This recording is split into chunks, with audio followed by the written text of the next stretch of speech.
bubuksan po namin yung Viber community.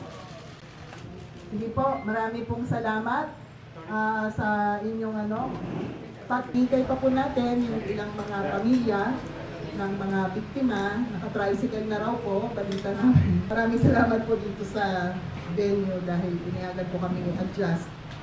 Kagabi, halos, ito yung aking karanasan, halos hindi ako makatulog. Hindi nga ako nakahapunan sa totoo lang, Kasi nadismaya. Nadismaya talaga ako dahil ready na po kaming lahat. Lalo na po ako, ready na po na talagang mapakinggan at mapanood ang kanyang ang pahayag ng confirmation of charges kay Duterte. 8 taon na o 9 years na kaming naghihintay. Sobrang tagal na pinaghandaan namin ito. Pero ngayon sa isang iglap, ito yung mangyayari.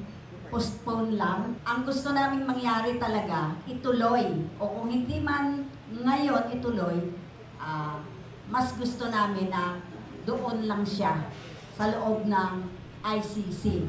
At wag siyang payagan sa anumang hiling na interim release. Yan po.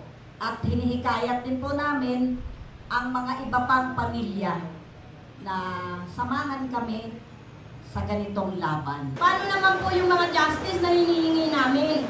Siya po, nakikita pa po siya ng mga anak niya dahil buhay siya, masisilip siya. Paano naman po kami? 9 na taon na po yung hinihintay namin, nawalan po kami ng mahal sa buhay. Kaya panawagan po namin sa lahat, hindi lang po sa mga biktima, pati po sa general public at sa mga judges at kawani ng ICC. Huwag pong pasisilo, huwag pong paloloko. Kailangan po kung anumang desisyon ay maging batay sa facts at sa katotohanan lamang kung okay ba o hindi si Duterte. Sa ganang amin po, marami at malaki ang legal basis para dapat magtuloy soon as possible ang confirmation of charges.